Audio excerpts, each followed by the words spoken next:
안녕하세요. 4월 16일 금요일 아침입니다. 말씀과 함께 새롭게 여는 소망의 아침을 시작하겠습니다. 달라스 윌라드는 영원한 삶은 하나님의 생명과 긴밀히 엮여 내 삶이 그분 삶의 일부가 되는 것이다 라고 이야기합니다. 요한복음 6장 60절로 71절까지 말씀을 본문으로 하여 너희도 가려느냐? 남은 제자, 떠난 제자라고 하는 주제로 함께 은혜를 나누기를 원합니다.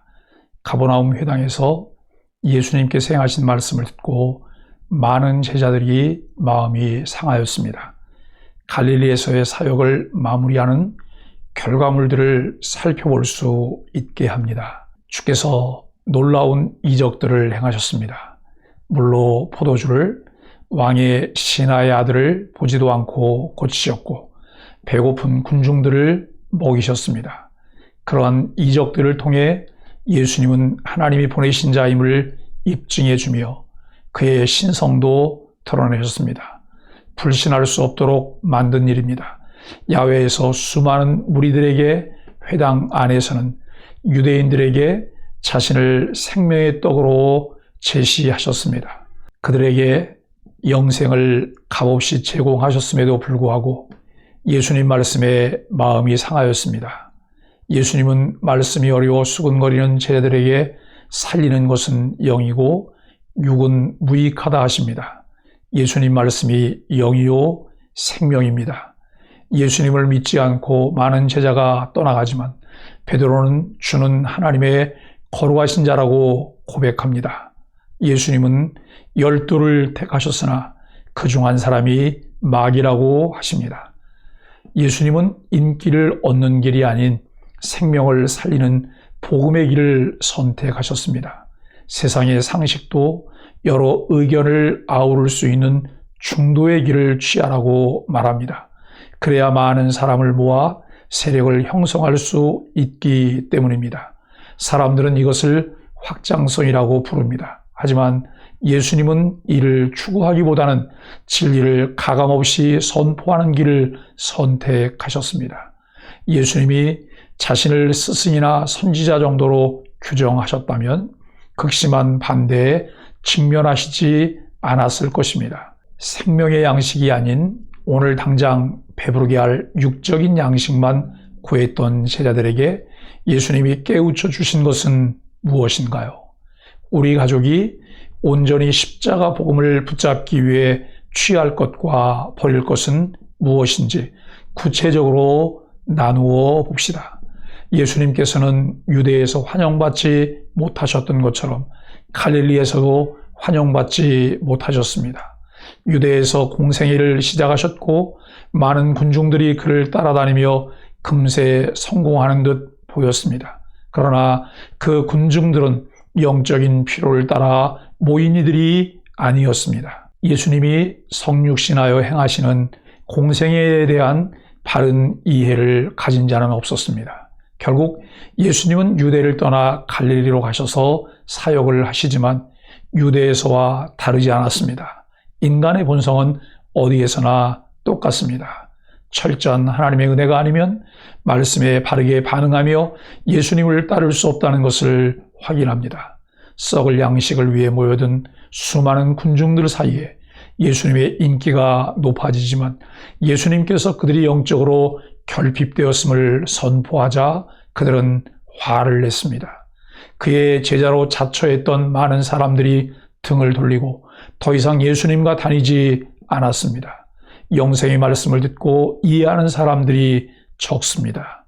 이해하지 못하는 자들이 화를 내고 수군거리고 다투며 예수님을 떠납니다. 그들이 한때는 회당에 앉았고 그리스도의 제자들로 처신하였으며 예수 그리스도와 함께 다녔습니다. 예수께서 가르치시고 계실 때에 외견상 주의 깊고 경건하게 귀를 기울였습니다. 그렇다 할지라도 주께서는 그들의 마음을 아십니다. 그 제자들이 예수님의 말씀에 수근거리고 있을 때 예수님께서 이 말이 너희에게 걸림돌이 되느냐고 직선적으로 묻습니다. 예수님은 자신이 죽음으로 세상을 살리는 하나님의 아들임을 천명하였습니다. 이 말씀에 많은 사람이 걸려 넘어져 예수님을 떠났습니다. 예수님께서 12 제자들에게 너희도 가려느냐고 물으십니다. 오늘날도 여전히 그리스도의 제자라고 하는 우리들에게 똑같은 질문을 하십니다.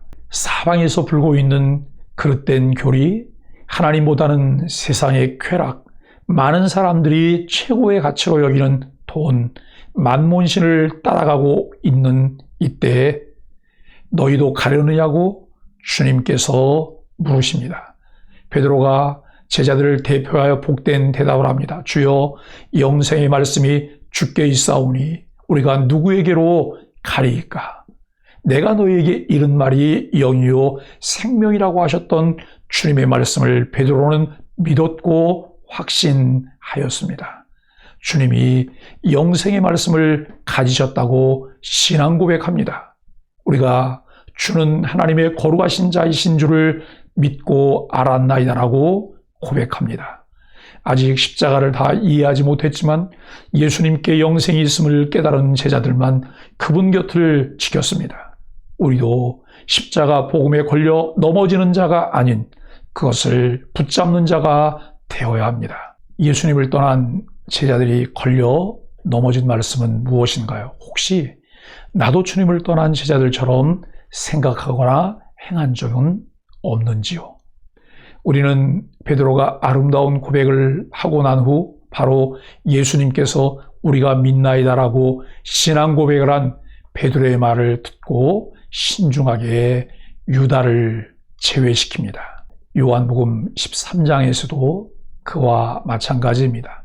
그리스도께서는 그와의 교제를 방해하는 모든 더러움을 제거한다는 것을 상징하는 뜻으로 제자들의 발을 씻기신 후에 너희는 깨끗하니라 말씀하시고 곧이어 그러나 다는 아니니라 하셨습니다. 요한복음을 기록한 요한은 13장 11절에서 이는 자기를 팔자가 누구인지 아심이라 그러므로 다는 깨끗하지 아니하다 하시니라고 기록합니다.